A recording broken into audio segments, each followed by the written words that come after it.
الحمدللہ رب العالمین والصلاة والسلام علی رسولہ الامین وعلی آلہ وصحبہ اجمعین وعلی من تبعہم بإحسان الی یوم الدین اما بعد فقال علیہ الصلاة والسلام وأصدقهم حیاء عثمان وقال علیہ الصلاة والسلام لکل نبی رفیق ورفیقی فی الجنۃ عثمان رواہ ترمذی او کما قال رسول اللہ صلی اللہ تعالیٰ علیہ وآلہ وسلم۔ محترم بزرگوں، عزیز ساتھیوں اور پیارے بچوں، السلام علیکم ورحمۃ اللہ وبرکاتہ۔ خلیفہ راشد جو تیسرے خلیفہ خلفائے راشدین میں ہوئے ہیں، حضرت عثمان غنی رضی اللہ تعالیٰ عنہ، ان کے تعلق سے کچھ باتیں گزشتہ جمعے میں بھی رکھی گئی تھیں، وہی سلسلہ آج بھی آگے بڑھایا جائے گا انشاءاللہ۔ 3 واقعات کا ذکر کرنا چاہوں گا۔ پہلا واقعہ ان کی خلافت کی باغ ڈور سنبھالتے ہی ایک مقدمے کی شکل میں ان کے سامنے آیا۔ اس کا تعلق حضرت عمر بن خطاب رضی اللہ تعالی عنہ کی شہادت سے اور ان کے قاتل سے ہے۔ واقعہ یہ تھا کہ حضرت عمر بن خطاب رضی اللہ تعالی عنہ کی شہادت سے چند روز قبل ان کا جو قاتل تھا مجوسی تھا، ابو لولو نام کا تھا۔ ابو لولو کو حضرت عبد الرحمن بن ابی بکر، حضرت ابو بکر کے صاحبزادے حضرت عبد الرحمن نے دیکھا کہ وہ ایک جگہ پر وہ نہیں بلکہ 3 لوگ بیٹھے ہوئے کچھ باتیں کر رہے ہیں ہلکے ہلکے۔ وہ 3 لوگ وہ تھے، ایک تو ابو لولو تھا اور ایک ہرمزان تھا۔ وہ ہرمزان جو ایران کا، آپ کو معلوم ہے کہ ایک سپہ سالار تھا، اور جس نے یہ کہا تھا پانی نہیں پلاؤ گے، پانی جب تک میں نہیں پی لوں گا مجھے قتل نہ کیا جائے، تو حضرت عمر بن خطاب رضی اللہ تعالیٰ عنہ نے اس کو امان دے دی تھی، اور اس کے بعد اس نے پانی پھینک دیا تھا۔ پھر وہ بظاہر ایمان لے آیا تھا، اللہ جانے اس کے ایمان کو تو اللہ ہی جانتا ہے زیادہ، لیکن یہ کہ یہاں اس واقعے سے پتہ چلتا ہے کہ کچھ دل میں اس کے وہ ایمان راسخ نہیں ہوا تھا، کیونکہ ویسے بھی اس نے چال بازی سے سب کچھ اپنے کو بچایا تھا، یہ تو آپ کو معلوم ہی ہے۔ تو ہرمزان کیونکہ باہر ظاہر ہے ایران کا سپہ سالار رہا تھا اور رئیس تھا، اس کو وظیفہ مل رہا تھا یہاں پر، اچھے ٹھاٹ باٹ تھے اس کے۔ وہاں ابو لولو پہنچا، اور ایک تیسرا ایک عیسائی غلام ہے جو فینا، تو یہ 3 لوگ آپس میں مل کر کچھ بات کر رہے تھے باہر ایک جگہ پر خاموشی سے۔ ایک ایسے مقام پر جہاں پر لوگ نہیں ہوتے ہیں، ایسی جگہ پر بیٹھے ہوئے 3 لوگ ہلکے ہلکے کچھ باتیں کر رہے تھے۔ حضرت عبد الرحمن بن ابو بکر نے جب دیکھا تو ان میں سے ابو لولو جو تھا اٹھ کے ایک دم چل دیا۔ باتیں کرتے رہتے، کوئی بات نہیں تھی، لیکن دل میں چور ہوتا ہے تو آپ سمجھ رہے ہوں گے، اور وہ چور تھا کیونکہ بعد میں پتہ چلا کہ وہی قاتل ہے حضرت عمر کا۔ وہ اٹھا، جیسے خنجر کے ہاتھ، خنجر تھا اس کے پاس، وہ خنجر گر گیا۔ ان کی نظر پڑی، ٹھیک ہے ہو سکتا ہے خنجر ہوگا، بات آئی گئی ہو گئی، خنجر دیکھ لیا انہوں نے، وہ گر پڑا، اس نے اٹھا لیا، بعد میں بات آئی گئی ہو گئی۔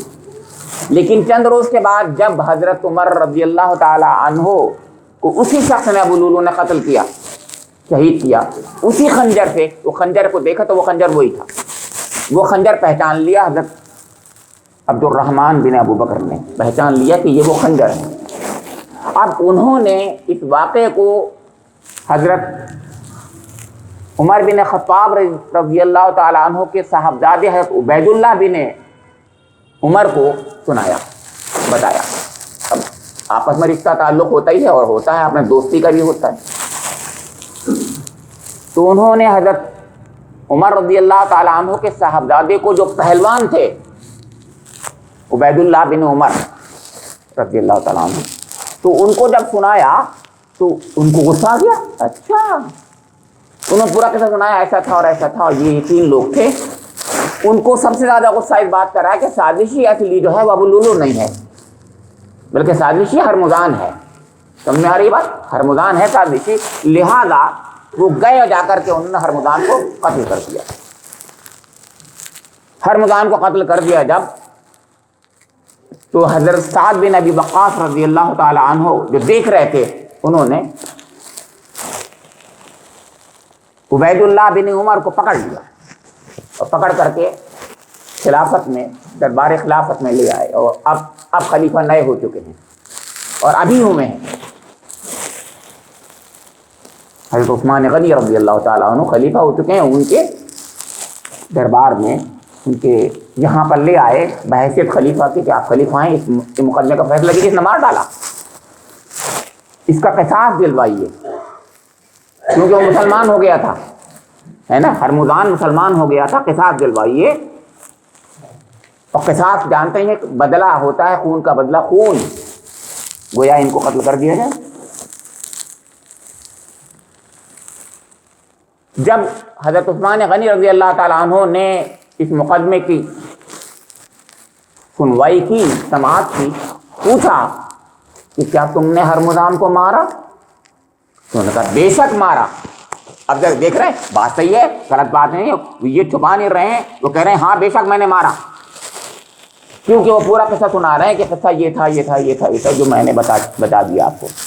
لیکن اس سے کچھ نہیں ہوتا، ثابت کچھ نہیں ہو رہا ہے، اس کے اندر وہ دلیل، وہ چیز سمجھ مقدمے کی نہیں آ رہی ہے کہ جس سے یہ وہ بری ہو سکیں، بری نہیں ہو پائیں گے وہ ابھی، کیونکہ وہ صرف کہنے کی بات ہے۔ سرکمسٹینشیل ایویڈنس کہہ سکتے ہیں، ہو بھی سکتے ہیں، نہیں بھی ہو سکتے، ان کے پاس کوئی ثبوت نہیں ہے حضرت عبید اللہ کے پاس، لہذا ان کے بارے میں یہ فیصلہ ہوا۔ اب وہاں کمیٹی بیٹھی، اس کمیٹی میں عمرو بن عاص بھی ہیں، حضرت علی رضی اللہ تعالیٰ عنہ بھی ہیں، حضرت سعد بن ابی وقاص بھی ہیں۔ سعد بن ابی وقاص نے تو پکڑا ہی ہے ان کو، لہذا وہ ان سے تو نہیں پوچھا جا رہا۔ اب 2 لوگ ہیں وہاں پر، اور بھی لوگ ہوں گے، بہت سے لوگ ہوں گے، کئی کمیٹی ہوگی شورا کی، اس میں حضرت علی رضی اللہ تعالیٰ عنہ نے یہ فیصلہ دیا، سنایا کہ قصاص میں عبید اللہ کو قتل کر دیا جائے، بدلے میں ظاہر ہے انسان کا بدلہ جو ایک مسلمان ہو گیا ہو، مسلمان کو مارنے کا یہی ہوتا ہے کہ اس کو اس کے بدلے میں مارا جائے، یا پھر خوں بہا ہوتا ہے، یہ دوسرا والا ہوتا ہے آپشن۔ قرآن میں کہا بھی گیا ہے وَلَكُمْ فِي الْقِصَاصِ حَيَاةٌ يَا أُولِي الْأَلْبَابِ، کہ اے مومن، اے عقل والو، قصاص میں نہیں بدلے میں زندگی ہے۔ پہلا آپشن وہی ہے قصاص، کیونکہ دنیا کے اندر فساد کبھی کبھی بہت زبردست ہاتھ سے ہی کریش ہوتا ہے، ختم ہوتا ہے، ہوتا نہیں ویسے۔ تو اس پر حضرت عمرو بن عاص رضی اللہ تعالی عنہ نے یہ کہا۔ اب ان کی رائے بھی سنیے، حضرت علی کی رائے تو یہ تھی، اب کمیٹی کا دوسرا ممبر ہے، وہ یہ کہہ رہا نہیں، ابھی تو باپ مرا ہے، وہ بھی شہید کیا گیا، ابھی باپ کو شہید کیا گیا، اب اس کے بیٹے کو آپ جو ہیں قصاص میں ختم کر دیں گے تو ایک قسم کا ماحول بگڑ جائے گا رعایا میں۔ صحیح بات ہے نا، باپ سے سمپیٹھی ہے سب کو، اور بیٹے سے سمپیٹھی ہوگی، سب کو بیٹے سے سمپیٹھی ہوگی، کیونکہ اس وقت ایک بگڑ جائے گا ماحول، اور ابھی تو باپ مرا ہے، قتل کیا گیا ہے، اس کو بھی مار دو گے، ایک کو مار دو گے، ایک کو مارا گیا۔ اس رائے سے کئی اور لوگوں نے بھی اتفاق کر لیا۔ سمجھ بات کی بات، میری بھی آپ کی بھی سمجھ آ رہی ہوگی۔ تو ایک انصاف کا وہ والا کروڈ والا تصور ہے جو حضرت علی پیش کر رہے ہیں، سمجھ میں آ رہا ہے؟ انصاف، وہ انصاف جو ہے عمر والا انصاف تھا، ہے جی نہیں؟ اور ایک انصاف وہ ہے جو انصاف دنیا میں بہرحال انصاف ہے، وہ اس میں ان چیزوں کو بھی دیکھا جاتا ہے کہ رعایا کیسے سوچے گی، کیا سوچے گی، آپ سمجھ رہے ہوں گے، جیسے آج کل زیادہ کچھ ہوتا ہے ان چیزوں کو۔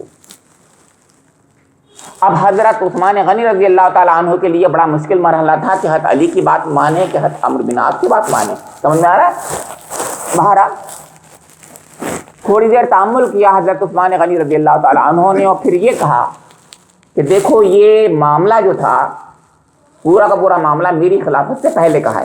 یہ سب کچھ واقعہ جو ہوا تھا پہلے ہی ہوا تھا, کیونکہ مقدمہ آیا ہے, ابھی تو خلیفہ ہوئے ہیں وہ, یہ ہو چکا ہے پہلے, چاہے وہ چند گھنٹے پہلے ہوا ہو یا ایک دن پہلے ہوا ہو, بہرحال وہ پہلے ہو چکا تھا واقعہ.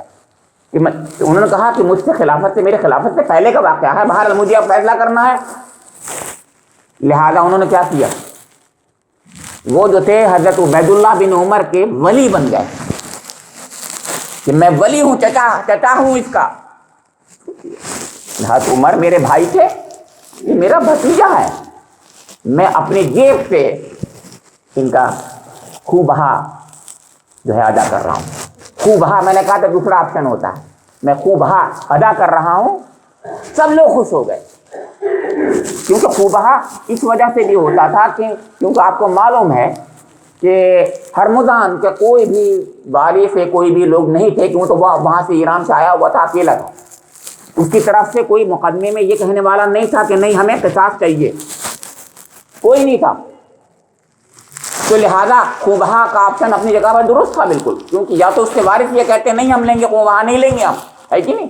حالانکہ اس کو بھی ان کو تیار کیا جا سکتا تھا, اسلامی حکومت تیار کرتی ہے کہ نہیں بھائی کیوں مارو, پیسے لے لو. اس پر بڑے خوش ہوئے لوگ, بہت اچھا مقدمے کا فیصلہ کیا. یہ حضرت عثمان غنی رضی اللہ تعالیٰ عنہ نے پہلا فیصلہ کیا, بہت پیارا فیصلہ. اب دوسرا واقعہ اس تعلق سے یہ ہے کہ حضرت عمر رضی اللہ تعالیٰ عنہ کے زمانے میں جو ان کا روح تھا, جو ان کی ایک دھاک تھی, آپ سب جانتے ہیں, اس کا اثر اس زمانے میں, اس زمانے کے لوگوں میں, اس زمانے کی کہ تمام ان کی حکومت اور سلطنت کا جتنا حصہ ان سب میں بیٹھی ہوئی تھی, دھاک بیٹھی ہوئی تھی. اور جیسے ہی ان کی شہادت ہوئی, اب دو طریقوں سے, دو جگہ سے یعنی بڑے بڑے جو حکومتیں تھیں ان کی طرف سے ریوولٹ ہونے شروع ہو گیا. اور وہ ریوولٹ مسلمانوں کی طرف سے نہیں ہوا, بلکہ ادھر ایران کا یزدگرد جو کسرا تھا, اس نے کہا کہ موقع اب اچھا ہے, لہذا اس نے اپنی فوجیں آگے بڑھانا شروع کریں اور وہ اس نے جو ہے اسلامی جو مملکت تھی اس پر حملہ کرنا چاہا. حضرت عثمان غنی رضی اللہ تعالیٰ عنہ نے فیصلہ فرمایا, اور فیصلہ یہی ہونا تھا کہ کرش کرو, تو باہر سے آ رہے ہیں نا تو, اور یہ تو ریوولٹ ہے, اس کے خلاف ہے, اسلامی فوج کے کو اپنا کام کرنا چاہیے, آگے بڑھنا چاہیے. لہذا انہوں نے جو ہے اپنی فوجیں بھیجی, یہاں سے کمک بھیجی, اور کمک بھیج کر کے اس وقت کی جو حکومت تھی, جتنی ایرانی حصہ تھا, اس کے بھی بہت آگے تک حصے تک اللہ تعالیٰ نے ان کے ہاتھوں فتح دلوا دی. حضرت عثمان غنی رضی اللہ تعالیٰ عنہ کے زمانے میں خراسان, ترکستان, بلخ, نیشاپور, یہ بھی علاقے آ گئے جو نہیں تھے اس سے پہلے. تو نیشاپور اور غزنی, یہ تمام علاقے جو ترکستان اور آگے پھر سینٹرل ایشیا کے علاقے ہیں, وہ سب وہاں تک آ گئے. ادھر دوسری طرف جو ہے وہ روم ہے, وہ بھی کرش ہو چکا تھا حالانکہ حضرت عمر کے زمانے میں, آپ کو پتہ ہے. لیکن اس کا بھی دماغ خراب ہوا, وہ تو نہیں تھا, لیکن اس کا ایک سپہ سالار تھا جو مصر کی طرابلس میں حکمراں تھا, اس کا نام جرجیر تھا. اس نے بھی اپنی کچھ ریشہ دوانیاں شروع کر دی, اور ریشہ دوانی شروع کر کے اسلامی مملکت پر اس نے چڑھائی کرنا شروع کر دی. اور وہ چڑھائی کرنے کے دوران میں اس نے یہ ایک اعلان کر دیا, ادھر حضرت سعد کے صاحبزادے حضرت عبداللہ بن سعد جو تھے وہ سپہ سالار تھے. اس نے یہ اعلان کرا دیا کہ عبداللہ بن سعد کو جو قتل کرے گا اس کو میں اپنی بیٹی بیاہوں گا, اور 1 لاکھ اشرفی دوں گا, 1 لاکھ اشرفیاں دوں گا, اور اپنی بیٹی, بہت خوبصورت تھی بیٹی اس کی, وہ بیاہ دوں گا. لوگوں میں وہاں کی ان کی فوج میں بہت اس پر جوش ہو گیا. تو پھر یہاں پر حضرت عبداللہ بن زبیر رضی اللہ تعالی عنہما نے رائے دی کہ آپ بھی اس کے مقابل میں ایک اعلان کرائیے اپنی فوج میں، وہ یہ کہ جو جرجیر کو جو مار دے گا، جو سپہ سالار ہے وہاں کا، جرجیر کو جو مارے گا اس کو جرجیر کی بیٹی اور 1 لاکھ اشرفیاں ملیں گی۔ چنانچہ ادھر بھی جوش شروع ہو گیا، اور اللہ کا کرنا یہ ہوا کہ عبداللہ بن زبیر رضی اللہ تعالی عنہما ہی کے ہاتھوں جرجیر مارا گیا، اور جرجیر کی بیٹی کا بعد میں جو ہے حضرت عبداللہ بن زبیر سے نکاح ہوا، جو مومن ہوگی، مسلمان ہو گئی، وہ نکاح ہوا، اور ان کو اللہ تعالیٰ ان کی طرف سے جو اعلان کیا گیا تھا اشرفیاں وہ ملی۔ اس طریقے سے طرابلس بھی پتہ ہو گیا، جو طرابلس پتہ نہیں ہوا تھا ابھی تک، مصر میں طرابلس وہ پتہ نہیں ہوا تھا، تو اللہ تعالیٰ نے اس طریقے سے حضرت عثمان غنی رضی اللہ تعالیٰ عنہ کے ہاتھوں وہ جو ایک کمزوری سی پیدا ہونے لگی تھی اسلامی مملکت میں، اس کو زبردست قوت پہنچی، اور وہ اور ایکسپینشن ہو گیا۔